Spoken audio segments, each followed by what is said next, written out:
no livro da Gênesis, no capítulo 26, nós vamos ler alguns versículos.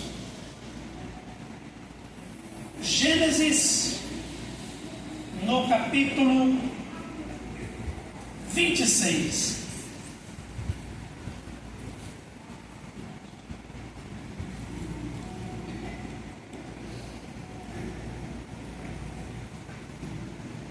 Não sei se dá para jogar aqui na tela. Se der, os irmãos acompanhem a leitura aqui pela tela.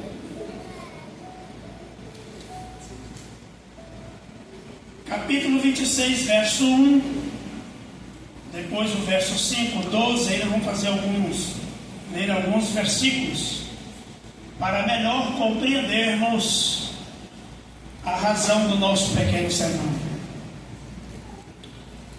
Diz assim as Escrituras: e havia fome na terra, além da primeira fome, que foi nos dias de Abraão. Por isso foi-se Isaque a Abimeleque, rei dos filisteus, em Gerar. Versículo 5. Portanto, Abraão obedeceu a minha voz e guardou o meu mandado e os meus preceitos, os meus estatutos e as minhas leis. Verso 12. E semeou Isaque naquela mesma terra, e colheu naquele mesmo ano 100 vezes mais ou 100 medidas.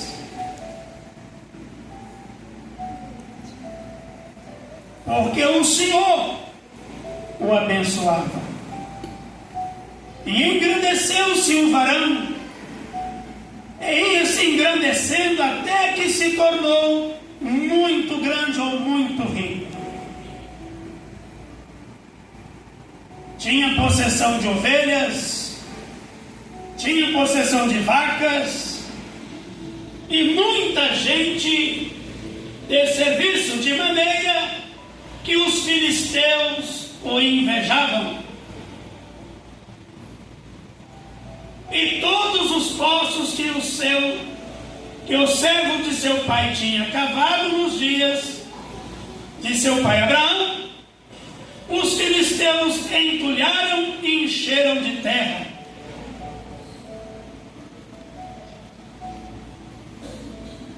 Disse também Abimeleque a Isaque: aparta-te de nós, porque muito mais poderoso te tens feito do que nós.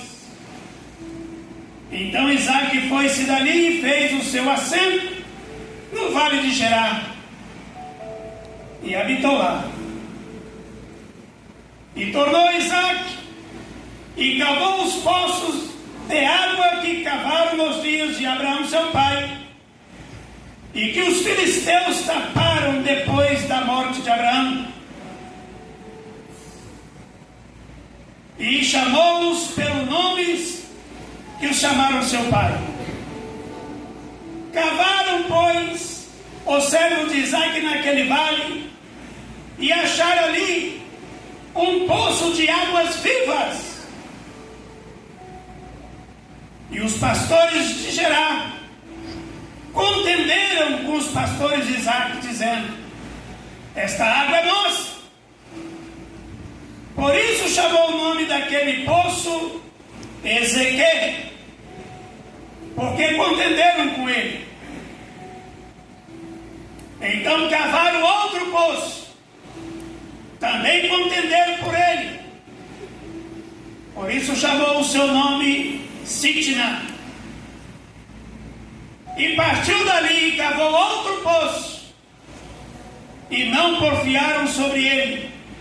Por isso chamou o seu nome Rebote, e disse: porque agora nos alargou o Senhor, e crescemos nessa terra.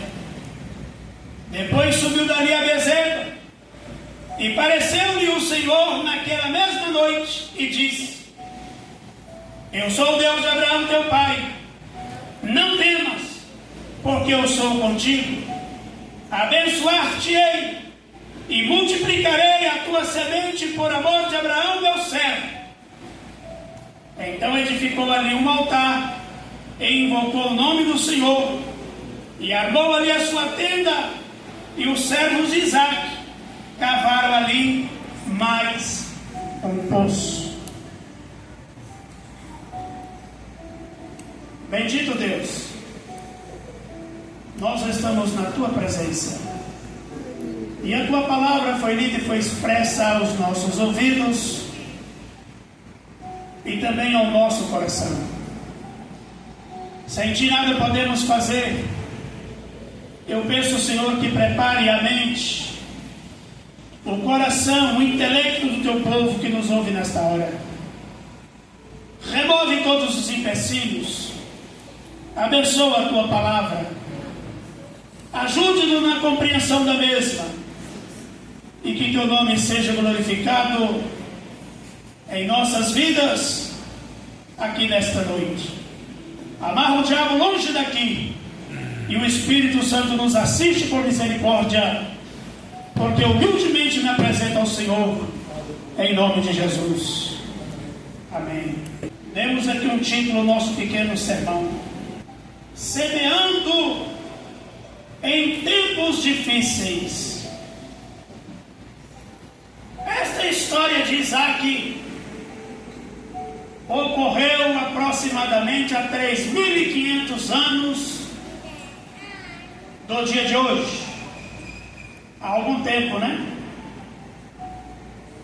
3 milênios e meio, mais ou menos, para mais do que para menos, quase 4.000 anos. E já naquele tempo, ou melhor dizendo, principalmente naquele tempo, viver era um desafio.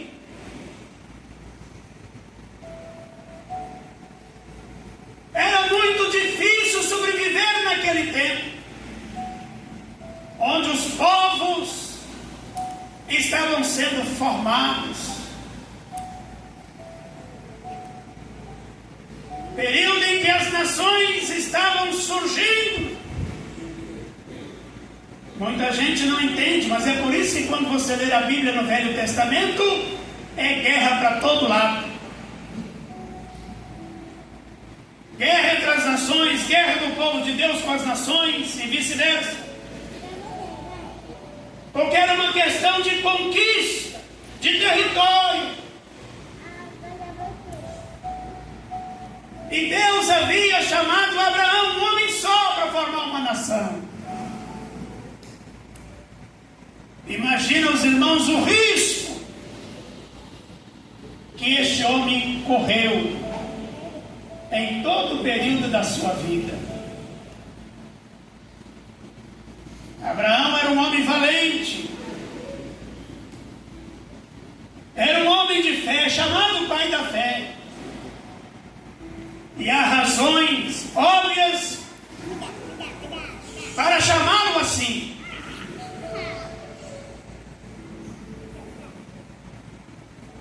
Tanto no seu tempo, como no tempo de seu filho Isaque, houve uma grande fome naquela região. Havia muita gente a serviço de Abraão, que depois passou em herança a seu filho Isaque. Por volta de umas 500 pessoas.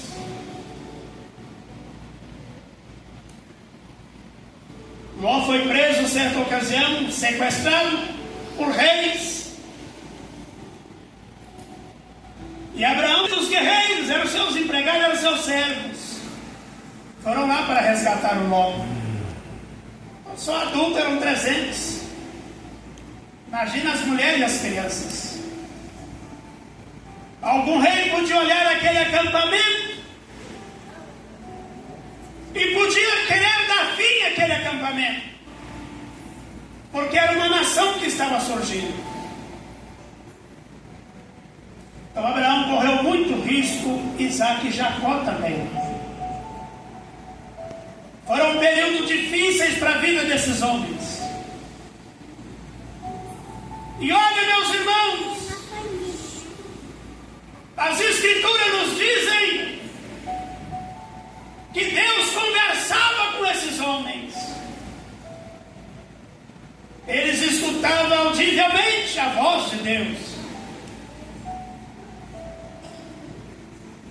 Tem muita gente hoje, né? Que às vezes não compreende o nosso Deus invisível. Foi um desafio para as nações até o dia de hoje. Muitos povos se dirigiam a Israel dizendo: este povo tem um Deus que não tem rosto, tem um Deus que não é conhecido,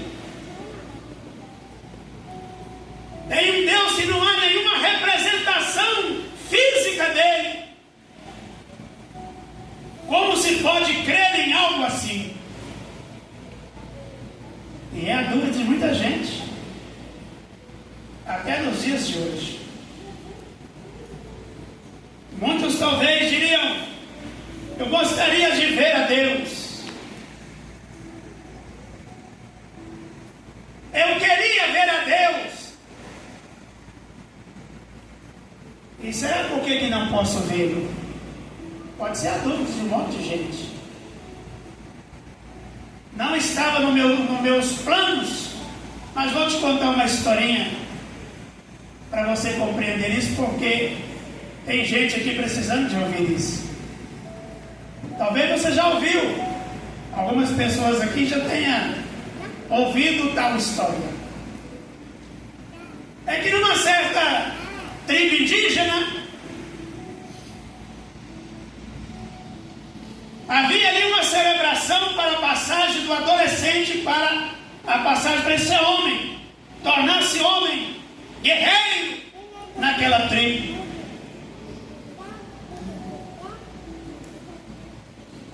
Veja que coisa interessante. Nessa tribo, para o adolescente passar a ser adulto, tinha um ritual de passagem. E chegou a vez de um determinado garoto muito medroso, índio medroso, tinha medo de tudo. Normalmente, quando eles faziam 13, 14 anos, era a época da passagem. E ele já tinha 16. E ainda não tinha acontecido o seu ritual, porque ele morria de medo. Porque o ritual era o seguinte: o pai tinha que pegar o garoto e entrar com ele para o meio da mata, um dia de viagem. Já pensou? E lá em determinado local havia uma pedra muito grande. Então o pai subia com o garoto para cima daquela pedra, envolvia os seus olhos numa faixa. Ao entardecer,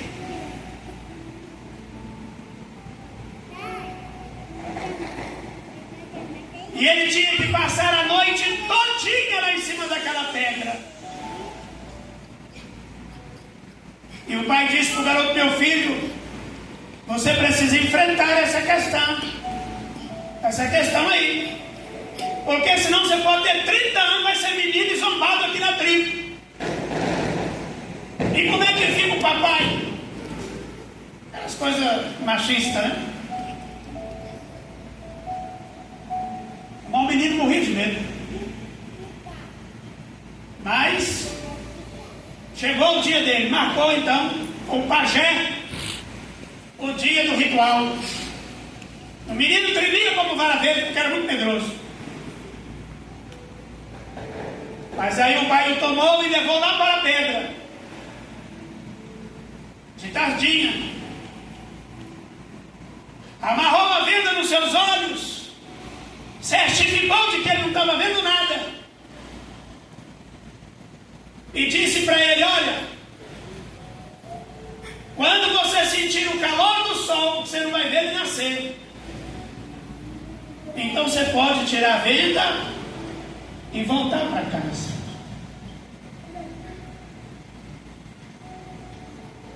E então aquela noite foi a noite mais terrível para aquele menino. Foi a noite mais longa da vida dele. Porque ele ouvia galho quebrando. Pensava ser uma onça, uma fera qualquer. E aquilo foi uma agonia para aquele garoto. E aí, de repente, ele começou a sentir um calor na sua pele. E ele pensou: o sol está nascendo. Eu acho que posso tirar a venda. E quando ele tirou a venda dos olhos, o galho que ele ouviu quebrar, as folhas que ele havia mexer, era o seu pai andando ao redor da rocha. Você pode não ver Deus, porque nós também estamos aqui na passagem. Vamos chegar à estatura do varão perfeito, então veremos como Ele é. Amém. Saiba que Deus está perto de ti. Saiba que Deus cuida de você. Saiba que o Senhor te ama e que o Senhor não te abandona. Não precisa ver, tenha certeza de que Ele está perto de ti. Ele não te deixa só. Você entendeu aí, filho de Deus? Deus não se arreda de perto de ti. De manhã cedo o pai o tomou pela mão, e a aldeia toda estava lá esperando. E quando eles chegavam e entrando na aldeia rompia-se em festa. Veja que simbolismo importante para nós. Não vai demorar muito o Pai nos tomar pelas mãos e nos levar embora para casa. E então haverá um só pastor, um só rebanho, e a festa eternamente. Eita glória! Louvado seja o nome do Senhor. Tempos difíceis. Deixa eu voltar aqui agora ao meu sermão. Era tempos difíceis para o Isaac. Havia fome na terra porque a terra não estava dando as chuvas necessárias para o plantio. O apóstolo Paulo, ele nos adverte que nos últimos dias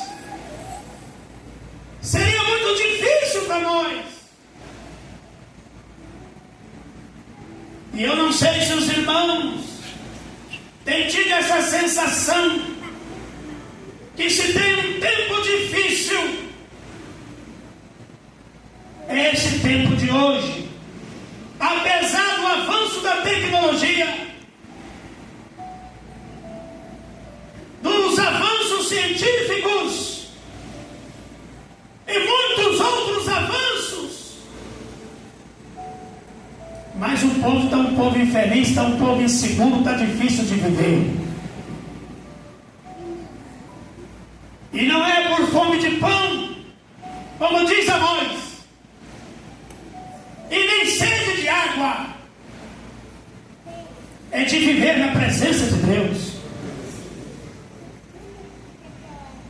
Gente que, apesar de frequentar a igreja, está sempre conosco, mas está vivendo uma terra seca. Não está chovendo na sua horta, não está chovendo no seu quintal.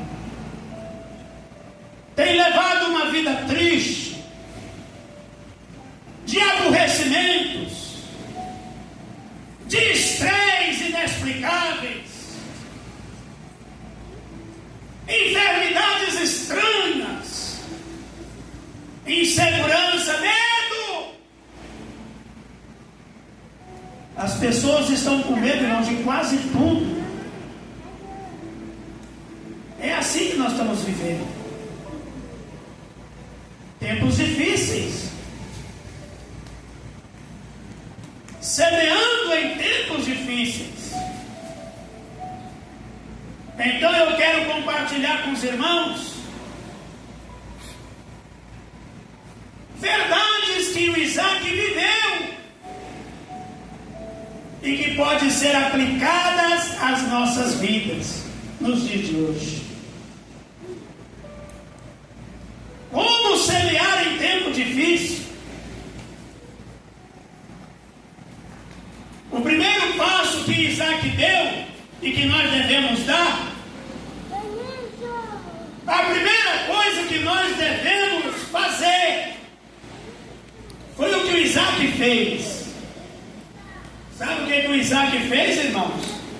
Não estava chovendo, não tinha sinal de chuvas, mas ele gritou aos seus servos, aos seus empregados: vamos arar a terra. E araram a terra. Os filisteus ficam olhando aquilo e talvez tenham imaginado que homem gordo, este moço perdeu o juízo, vai perder a semente. Muita gente não entende a razão do Salmo 126. É aquele que sai chorando, espalhando a semente, voltará trazendo consigo os seus feixes. Talvez o salmista estivesse olhando para essa questão do Isaac. A história diz que quando eles voltaram de Babilônia, o povo de Israel, depois do cativeiro, também estava uma seca naquela região, e eles tiveram que plantar as últimas sementes que tinham. Eles plantaram a semente chorando. Aí é a razão do Salmo 126. Talvez os filisteus tivessem imaginado isso. Isaac é um homem doido. Como é que vai arar a terra com uma seca desta? E como é que vai lançar semente numa terra desse jeito? Porventura não é assim que o mundo olha para nós? Não nos acha doido também? Não nos acha um povo estranho, um povo esquisito? O mundo, irmãos, acha que nós somos loucos. E Paulo não foge à regra, diz que nós somos salvos pela loucura do Evangelho. O Evangelho é o poder de Deus para a salvação daquele que crê. Mas é loucura para os gregos. É loucura para outros povos. Pode você ver, loucura. E depois da terra arada, sabe o que fez Isaac, irmãos? Ele agiu por fé. Eu sei que não está chovendo, eu sei que não tem sinal de chuva, mas eu vou plantar a si mesmo.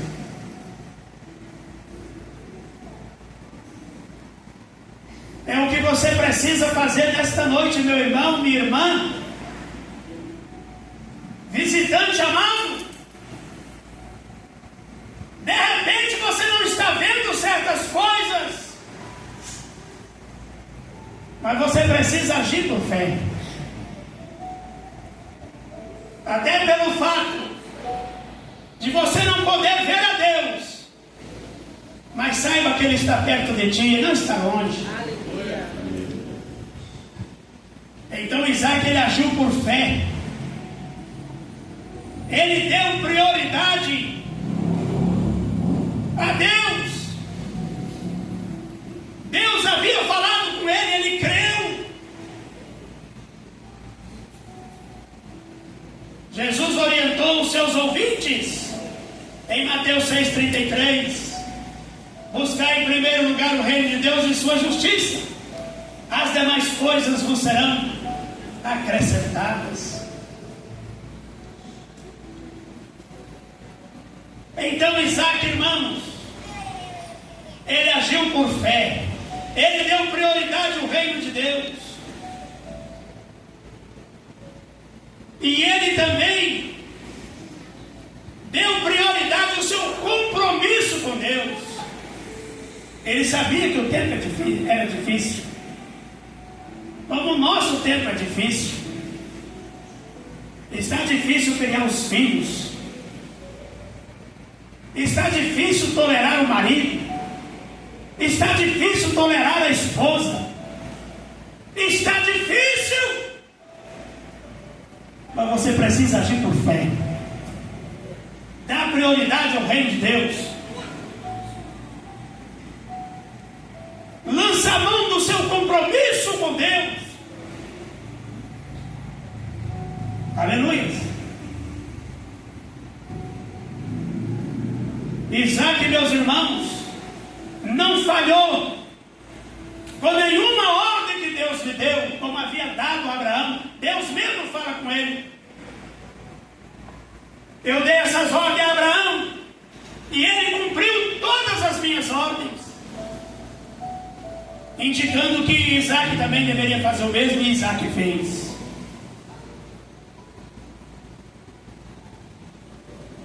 E o que nós podemos aprender com Isaac? Aplicar em nossa vida determinantemente os nossos compromissos nos assuntos de sermos cristãos. Eu estou sempre dizendo aqui, irmão, nós somos cristãos e o cristão faz o que Cristo ordena. Não é o que você ouve lá nas redes sociais. Não é o que você ouve nas postagens de gente que não tem fé.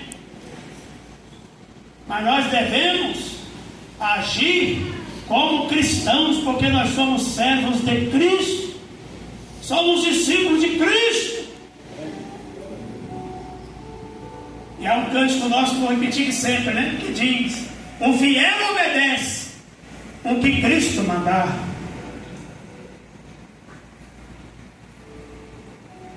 O Isaac, ele honrou a sua família, ele honrou o seu trabalho, da mesma maneira que tu, meu irmão, minha irmã, precisa honrar a sua família, honrar o seu trabalho, honrar os seus estudos e honrar também a sua igreja. É compromisso que nós fazemos. Às vezes, antes de sermos batizados, nós damos esses estudos para a pessoa, para ele entender que ao membrar-se na igreja ele tem deveres, tem seus direitos, mas tem também deveres. E como Isaac, ele não faltou com as ordens que Deus lhe deu, Deus lhe abençoou grandemente, numa terra que não estava chovendo, numa terra aparentemente seca. A Bíblia diz que Isaac colheu 100 vezes mais do que plantou. É difícil para você entregar seus dízimos? É difícil para você ofertar na casa de Deus? Olha que a dificuldade do Isaac pegar a semente e lançar numa terra seca, aparentemente. Mas Deus fez essa terra produzir para ele 100 vezes mais. O negócio não é a terra seca. O negócio não é a terra alagada. O negócio é você ser fiel com Deus. Porque Ele faz multiplicar a 100 por 1. Acredite nisso. E continue plantando. Nesse tempo, apesar de ser difícil. Outra coisa que o Isaac fez foi não desistir da sua meta. É o que você também não deve desistir. A meta do Isaac era plantar e colher e cuidar do seu povo. E proclamar a glória de Deus acima de tudo. Mas a meta na nossa vida é que, além de exaltar o nome do Senhor, nós não podemos esquecer dela. a nossa meta na oração. Daqui a pouquinho vou fazer um desafio para os irmãos para a oração da madrugada. Põe uma meta. A igreja não pode parar de orar, eu não posso parar de orar, você não pode parar de orar. Faça uma meta, proponha uma meta. Oração não é só para o pastor, não é só para os diáconos. Oração para toda a igreja, meus irmãos. Todos precisam orar. Quando nós chegamos a Cristo, a nossa vida precisa mudar. O nosso comportamento precisa mudar. E principalmente, nós que não importávamos com essas coisas espirituais, agora precisamos de nos preocupar com ela. Meta na oração. Olha aí o seminário. Põe uma meta. Vem aprender mais. Quanto mais aprendemos, melhor Deus nos usa. Glória a Deus por isso, né? Sua formação acadêmica é uma meta. Faça direito. O ensino médio, faça com calor, faça com fervor, faça com zelo. Verdade, Deus. Nada de malandragem aí, meu irmão. Faça direito. É o papai que está investindo, é a mamãe que está investindo. Faça direito. Glória a Deus. Para que tu torne um homem, no modo de genérico, uma mulher de valor nessa sociedade. Haja vista que somos o sal da terra e a luz do mundo. Glória a Deus. Vê bem os irmãos que os filisteus, eles enterraram os poços de Isaac 5 vezes. 5 vezes. Eles tamparam os poços. Teria paciência com um negócio desse? E o que isso nos ensina? Persistência, resiliência. É isso que nos ensina. Tem gente que desiste facilmente. Primeiro poço que foi tampado, você já desiste da história. E não pode ser assim. Tampar os poços 5 vezes, o inimigo dos filisteus, porque tinha inveja dele. A Bíblia diz isso. Nós lemos isso. Eles ficaram com inveja do homem que estava plantando numa terra seca. Talvez você não se dá conta. Talvez você não sabe. Mas Satanás, ele morre de inveja de você. Se tem alguém que tem inveja de você, é o diabo. Ele vai fazer de tudo para tampar os poços que você está cavando. Mas a minha palavra para você é: não desista, continue abrindo os poços. Veja os irmãos até o versículo 19 do capítulo 26 de Gênesis. Ele foi cavando, sabe o que ele achou? Um poço de água viva. Lembra da mulher samaritana?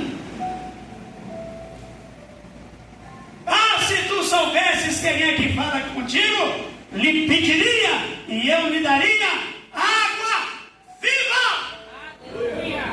Pois o Isaac cavou e achou água viva. Olha, meus irmãos, e a promessa da água viva é qual? Não tornará a ter sede. Certa ocasião, Jesus disse a seus ouvintes: aquele que procura, acha. Então não desista, meu irmão. Não desista, ainda que a coisa esteja difícil. ainda que a convivência esteja difícil, ainda que o trabalho seja penoso, ainda que esse menino seja teimoso, essa menina seja rebelde, não desiste, continue diante do Senhor, cavando por ela, buscando por ela, insistindo por ela e por ele. Não desista, porque você vai encontrar a água que mata a sede. Isso é, a resposta que você tanto precisa, ela vai chegar. Você vai contemplar a resposta que você tanto quer, porque Deus está perto de você. A respeito de Josafá, de um outro rei, diz a Bíblia: nesta peleja não tereis que pelejar, porque eu, Senhor, pelejarei por vós. Fique somente aonde? Na rocha, na pedra, e eu lutarei por vós. Olha o pai guardando o filho de novo. Mas você tem que estar na rocha. É na rocha que nós somos guardados. E é engraçado que os filisteus tamparam os poços 5 vezes. E o Isaac, ele não reagiu com violência, não ficou desanimado, não perdeu o foco. Sabe o que aconteceu com Isaac? Deus o engrandeceu sobremaneira. Porque aquele que trabalha para o Senhor trabalha para ele. Inclusive é o que diz o Salmo 127, né? Se o Senhor não edificar a casa, em vão trabalham os que edificam. Se o Senhor não vigiar a cidade, em vão vigia o sentinela. Será inútil levantar de madrugada e dormir tarde, comer um pão penoso, porque Ele dá aos amados enquanto dorme. Amém. Olha aí Deus fazendo. Enquanto você está dormindo, Deus está trabalhando por você. É a Bíblia que diz, e se a Bíblia diz, ela não falha, é verdade. Enquanto você dorme, Deus trabalha por ti. E para encerrar, o que aprendemos com Isaac? Isaac nunca se esqueceu de seu Deus. Em toda aquela dificuldade, em toda aquela peleja, em toda aquela batalha, ele não se esqueceu de Deus. O profeta Isaías, ele diz que Deus virou as costas, ou melhor, o povo de Israel virou as costas para Deus. O profeta Ezequiel, Deus fala o seguinte: eu cuidei de vocês desde criança. Eu que lavei o sangue quando você nasceu. É um pré-adolescente, eu cuidei. Era uma mocinha e eu cuidei. Tornou-se rainha porque eu cuidei. Mas você se enamorou de outros deuses e virou as costas para mim. Profeta Ezequiel. Profeta Jeremias 2:32. O meu povo se esqueceu de mim. Olha Deus falando, irmãos. O meu povo se esqueceu de mim. Oséias 8:14. Israel se esqueceu do seu Criador. Irmãos, não vamos esquecer de Deus. Às vezes acontece isso mesmo. A pessoa vem lá do mundo, todo quebrado, todo cheio de carrapicho, todo cheio de problema. E Deus vai limpando, Deus vai tratando, Deus vai cuidando. E quando pensa que não, essas pessoas viram as costas para Deus. Não faça isso. Não faça isso. As Escrituras recomendam em Apocalipse: ser fiel até a morte, e dar-te-ei a coroa da vida. O que fazer para receber estas bênçãos que o Isaac recebeu? É encontrar o poço de água viva. Jesus disse em certa ocasião: quem tem sede, venha a mim e beba. Darei de graça fonte da água da vida. Quem tem sede, vem a mim e beba. Aleluia. Olha, o primeiro passo para a gente receber estas bênçãos, irmãos, principalmente ser cuidado por Deus em tempos tão difíceis, é viver aos pés do Salvador, é viver aos pés do Senhor. E nesta noite o Senhor te desafia a vir tomar desta água que eu bebi, esta igreja bebeu, e você precisa beber também. Aleluia. Oh, aleluia. Conforme a historinha que eu contei de início, talvez seja por isso. Nós estamos no momento da passagem. Talvez agora você não está vendo, mas muito em breve o sol da nossa justiça nascerá para nós. E quando o sol da justiça nascer, diz a Bíblia, saireis e saltareis como bezerro solto na estrebaria. Naquele dia que preparei, diz o Senhor dos Exércitos, porque no dia que prepareis, eis de ver a diferença entre o que serve a Deus e o que não serve. Porque és para mim um povo particular. Aleluia. Há um memorial diante de mim. Este povo pertence a Deus. Você não pode ficar de fora, porque o dia está rompendo, o sol está nascendo, a hora está chegando. Vamos colocar todos de pé?